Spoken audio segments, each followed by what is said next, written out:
এই বৃষ্টিতে স্নাত হয়ে এসে যদি বসো পাশে, চোখ তুলে দেখো যদি তেমনি ভাবে, মুখে না কইবে কথা, বসে রবে নীরবে, মিলনের স্বাদ শুধু মনে মনে রবে। ওই মেঘেদের আড়ালেতে যদি কোনো পুরী থাকে, আমাদের দেখে তারা ফুল ফেলে দেবে।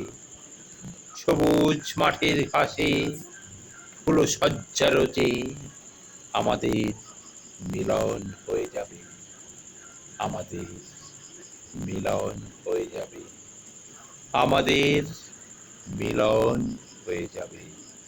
নমস্কার। মিলন কবিতার একটু অংশ বললাম। নমস্কার।